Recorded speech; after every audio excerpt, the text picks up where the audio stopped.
Okay, so let us start. Welcome this interview experience session on the Higher Education World Channel. आज जैसा कि हम सभी दर्शन शास्त्र के जो अभ्यर्थी साक्षात्कार दे चुके हैं Bihar state university service commission के अंतर्गत, उनके इंटरव्यू एक्सपीरियंस को सुनेंगे और मुझे पूरी उम्मीद है कि आपके साक्षात्कार अनुभव आने वाले अन्य विषयों के अभ्यर्थियों के लिए बड़े ही लाभान्वित होंगे। चूंकि जैसे जैसे समय बीत रहा है वैसे वैसे बड़े विषयों के साक्षात्कार धीरे धीरे आते आ रहे हैं। तो बिल्कुल आपके कैसे अनुभव रहे, आपने क्या-क्या वहाँ महसूस किया? क्या नकारात्मक पक्ष थे, क्या सकारात्मक पक्ष थे? बारी-बारी हम सभी अनुभवों को सुनेंगे। तो जैसा कि आज के सबसे पहले मुख्य अतिथि के रूप में डॉक्टर अमरिंदर कुमार सर को मैं बुलाना चाहूँगा, जो कि दर्शन शास्त्र विषय के साक्षात्कार देकर के आ चुके हैं। और सर का साक्षात्कार कैसा रहा, उनका क्या अनुभव रहा और किन-किन पहलुओं से उन्होंने जूझा और आने वाले विषय में जो अभ्यर्थी साक्षात्कार देंगे उनके लिए सर के क्या सुझाव हैं। मैं चाहूँगा सर आप विभिन्न पहलुओं को बारी-बारी रखें। Welcome this interview experience session doctor Amarinder Kumar sir. सिर्फ डीएल के जो हमारे राज सर हैं, उनको बहुत-बहुत धन्यवाद देना चाहूँगा, जिन्होंने मुझे आमंत्रित किया और हमारे साथ जो भी साथीगण जुड़े हुए हैं, उन सभी को भी नमन करता हूँ। मैं अभी 16 दिसंबर को आवाज़ आ रही है सर क्लियर? बिल्कुल, बिल्कुल स्पष्ट है सर। जी सर, 16 दिसंबर को हमारा द्वितीय पाली में 11 बजे से साक्षात्कार था दर्शन शास्त्र। मैं अपने जितने भी नए अभ्यर्थी जो चैनल से जुड़ेंगे या जुड़े हुए हैं, उनको अपना अनुभव बताने का कोशिश कर रहा हूँ कि मैं ससमय पहुंच गया था सेंटर पे। सेंटर पे पहुंचने के उपरांत जो डॉक्यूमेंट्स वगैरह का चेक इन होता है, तो उसमें काफी समय लग जाता है। तो हम नए अभ्यर्थी को ये चाहेंगे कि जो डॉक्यूमेंट वगैरह का जो चेक इन होता है उसमें समय कम लगे, उसके लिए सिर्फ और सिर्फ मेरा एक सलाह होगा कि पहले ही से सारे पेपर को अपने साथ 2-2 कॉपी करा लें। जो उन्होंने ओरिजिनल जो हार्ड कॉपी जो आयोग को दिया है, वो सबका 2-2 कॉपी करा ले और सभी पर अपना सिग्नेचर डाल दे, ताकि समय की बचत हो और उसका जो है पिनअप यहाँ नहीं करके आप वही पिनअप करेंगे, चूंकि वहां बोर्ड पे स्पष्ट लिखा रहता है सामने कि हमें किस डॉक्यूमेंट को कैसे लगाना है। साथ ही साथ एक चीज और कहना चाहेंगे कि जो मेरा एडमिट कार्ड होता है उसका एक फोटोकॉपी और आधार कार्ड का एक कॉपी और जो हम कोविड-19 का जो नेगेटिव वाला जो रिपोर्ट रखते हैं उसको हम उसके साथ अलग रखेंगे, ऊपर से रखेंगे। मैंने एक गलती किया था कि मैंने उसको एज ए सीरियल वहां बोर्ड पे लिखा हुआ था 13 नंबर पे कोविड-19 का हमें उसमें लगाना है, अटैच करना है। मैंने अटैच कर दिया, जो बाद में चल के उससे ऊपर ही लेना था, तो उसमें मुझे समय व्यतीत हुआ कम से कम 10 मिनट का। फिर से उसको खोलना पड़ा और उसे निकालना पड़ा। इसलिए ये गलती नए अभ्यर्थी जो भी आगे जाएंगे वो नहीं करेंगे। वहां से डॉक्यूमेंट्स वगैरह की प्रक्रिया 1 घंटे के अंदर अंदर वो पूरी हो जाती है।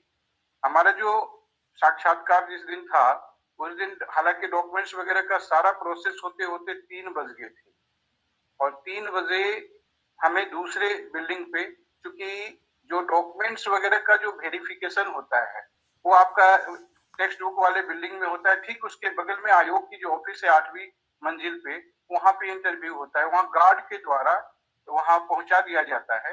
3 बजे हमारा वहां इंटरव्यू वाले कक्ष में मैंने कक्ष के पास ले जाया गया। संयोग से हमसे पहले काफी लोग वहां थे, 3-4 लोग हमसे पहले थे। चूंकि फर्स्ट लिस्ट में 5 लोगों का नाम था, मेरा दूसरे नंबर पे था। जब मैं वहां पे गया तो 1-2 लोग पहले से बैठे थे, बट हमें मतलब कि कोई लोग पता नहीं डर की वजह से हो या जो भी हो, कोई भी व्यक्ति अंदर जाने के लिए फर्स्ट में तैयार नहीं। मैं ये बताना चाहूंगा कि मैं प्रारंभ में प्रथम अभ्यर्थी जो अपने सेशन में उसमें गया और जाने के बाद मुझे बहुत ही अच्छा मतलब कि अनुकूल अनुभव लगा, जैसे अपने मित्र के साथ बैठे हूँ, उस टाइप से सर लोग वहां बैठे थे। हमारे जो हमारे जो टेबल की जो अध्यक्षा महोदय थी, वो उषा जी के बेंच पे था, टेबल पे मेरा था। वहां पे 4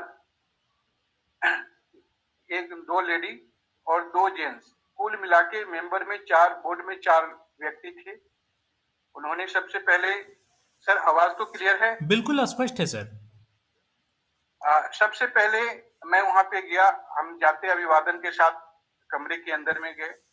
कमरे में के अंदर में जाने के उपरांत मुझे बैठने को कहा गया। मैंने थैंक यू कहते हुए अपना चेयर ग्रहण किया। चेयर ग्रहण करते ही जो अध्यक्षा महोदय थी, वो हमारे एकेडमी के विषय में शेयर कर रही थी कि इन्होंने 94 में ग्रेजुएशन किया है और 2009 में इनका पीएचडी हुआ है और अभी पिछले 11 साल से ये टीचिंग के क्षेत्र में है, अध्यापन करा रहे हैं। उसके बाद प्रश्न पूछने के लिए इंगित किया गया अदर सर को। अदर सर ने मुझे पूछे कि सर आपका पीएचडी का टाइटल क्या था? तो मैंने पीएचडी का टाइटल बताया। पीएचडी टाइटल बताने के बाद उन्होंने कहा कि जे और अभी क्या कर रहे हैं आप? मैंने उनको स्पष्ट बताया कि मैं अभी अध्ययन और अध्यापन का ही कार्य करता हूँ। मैं अध्ययन करता हूँ और कॉलेज में जाके पढ़ाता हूँ। तो उन्होंने प्रश्न किया कि सर आप यूजी को पढ़ाते हैं या पीजी को पढ़ाते हैं? मैंने कहा कि सर यूजी को पढ़ाते हैं। तो उन्होंने बताया कि ठीक है सर, आप यूजी का एक बार सिलेबस मुझे बताएं, क्या क्या पढ़ाते हैं? तो मैंने सिलेबस यूजी का बता दिया क्योंकि मुझे याद थी सारी, क्योंकि मैं अध्ययन करता हूँ, अध्यापन करता हूँ। मैंने यूजी का सिलेबस बताने के बाद उन्होंने कहा कि ठीक है, उसमें क्या अभी आप लेटेस्ट में क्या पढ़ा रहे हैं? तो मैंने कहा कि सर मेरा एथिक्स स्पेशल रहा है, तो एथिक्स से रिलेटेड ही मैं क्लास लेता हूँ ज्यादातर। तो उन्होंने कहा कि ठीक है, आप जो है खड़े हो जाएं और कुर्सी के पीछे, चेयर के पीछे जाकर अपना जो पीएचडी का जो लिटरेचर है उसके साथ आप इसमें से किसी एक राइटर का नाम लेते हुए, एथिक्स वाले कांट वगैरह है, उसके साथ आप हमें बताएं, हमें पढ़ाएं, हम लोगों को पढ़ाएं। जाते ही हमें ये पूछा गया और मैं पढ़ाने के लिए चेयर के पीछे गया। मैं जब पढ़ाना स्टार्ट किया तो 1 या 2 लाइन जैसे ही बोलते थे उसमें से कोई न कोई प्रश्न निकलते थे, सर प्रश्न करते। जब फिर 1 या 2 लाइन जब मैं बोलता था तो कोई न कोई प्रश्न आते थे, ढंग से 8, 10, 11, 12, 13 ऐसे प्रश्न की बौछार हो गई और ऐसे में 4-5 मिनट का टाइम मेरा लगा और मैंने मतलब पढ़ाने का भी कार्य किया और प्रश्नों का उत्तर भी हमने देने का प्रयास किया और उत्तर दिया भी। फिर सर ने कहा कि ठीक है, बैठ जाइए। बैठ जाने के बाद सर ने इंगित किया दूसरे सर की ओर, तो एक मैडम, जो दूसरी मैडम, 2 मैडम थी, एक तो अध्यक्षा महोदय थी और एक दूसरी जो मैडम थी, उन्होंने मुझे कुछ 2-3 प्रश्न किया इंग्लिश में, जो एक-एक लाइन का उत्तर था। मैंने सटीक उसका उत्तर दिया। उत्तर देने के बाद फिर वो अपने बगल वाले सर को इंगित किया कि सर आप कुछ पूछिए। जब वो सर ने फिर हमसे उन्हीं विषयों पे बात करना चाह रहे थे, क्योंकि मेरा विषय, मैंने चूंकि गीता से पीएचडी किया है, गीता पर ज्यादा मेरा ये था, तो वो गीता से संबंधित ही कुछ बात करना चाह रहे थे। बट जैसे ही इंडियन फिलोसफी की नाम उन्होंने लिया, वैसे ही बगल में जो मैडम थी उन्होंने कहा कि ये इंडियन से तो अभी सवाल का जवाब दिए हैं, आप इनसे वेस्टर्न के बारे में पूछिए। तो उन्होंने कहा कि आप ऐसा करिए कि मुझे बताइए कि वेस्टर्न में किसी राइटर का नाम बताइए। मैंने जैसे एक राइटर का नाम ब्रैडले लिया, वैसे ही कहा कि सर इनकी जो है, आप जो भी इनका सिद्धांत वगैरह है उस पर आप चर्चा करिए। लेकिन मैं चैनल के माध्यम से बता देना चाहता हूँ कि रियल में मेरा जो स्वास्थ्य उस पीरियड में, क्योंकि अंदर से मैं ठीक नहीं था, क्योंकि रात में ही मुझे ठंड लग गई थी और अंदर से मैं ठीक महसूस नहीं कर रहा था। वहां तक खड़े सारे जवाब तो मैंने दे दिया, लेकिन मैं थोड़ा सा वहां पे असहज महसूस कर रहा था, अंदर से कुछ और भी फील हो रही थी, लेकिन मैं घबराया हुआ बिल्कुल नहीं था, बिल्कुल शांत प्रवृत्ति में। तो सर इस चीज को भाप गए। सर ने कहा कि कोई दिक्कत है क्या? कि सर कोई दिक्कत नहीं, रात को थोड़ा ठंड लग गई थी, इस वजह से थोड़ा सा असहज महसूस कर रहे हैं। तो उन्होंने कहा कि कोई बात नहीं, आपने दवा वगैरह लिया? हम किसी चीज से लिया, तो पानी वानी मंगवाया हम कि नहीं सर, कोई इसकी जरूरत नहीं है सर, मैं ठीक हूँ। तो उन्होंने कहा कोई बात नहीं, आप दवा लीजिए। फिर मैंने मतलब अध्यक्षा महोदय से कहा कि नहीं मैं ठीक हूँ, कोई और भी प्रश्न मुझसे कीजिए। तो उन्होंने कहा कि जो मुझे पूछना था वो मैंने पूछ लिया, अब आप जा सकते।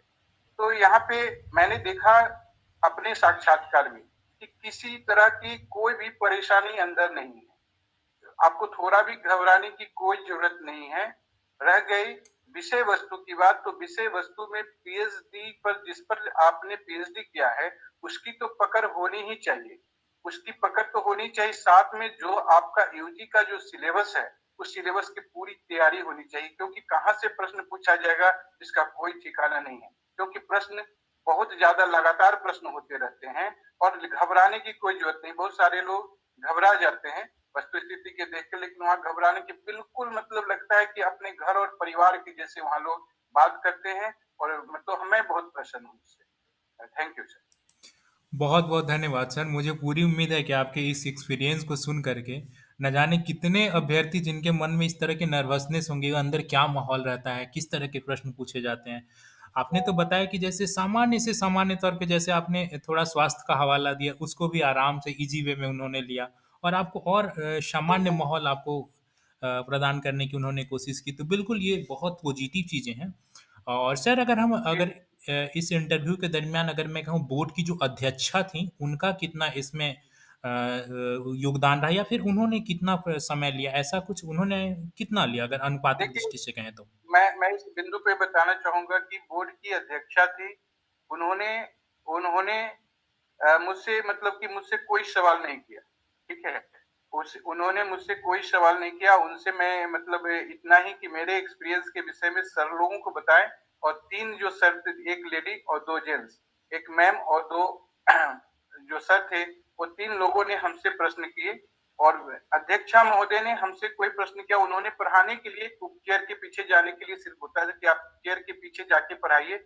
ना उन्होंने कोई मुझे समय दिया था कि आपको इतना मिनट पढ़ाना है और ना ही मुझे उन्होंने कोई विषय दिया था कि किस बिंदु पे आपको बात करना है। जब मैंने चेयर के पीछे जब गया तो हमारे साथ जो बातचीत कर रहे थे, उन्होंने एक टॉपिक दिया कि सर आप अपना एथिक्स का एक कांट लीजिए और कांट को लेते हुए अपने पीएचडी का थीसिस किया है तैयारी, उसके विषय में आप बात करिए। जब मैंने बात करना शुरू किया तो उससे प्रश्न पर प्रश्न, प्रश्न पर प्रश्न, प्रश्न पर प्रश्न आ रहे थे। क्योंकि मेरी तैयारी पूरी थी, इसलिए मैं सभी प्रश्नों का उत्तर दे पाया।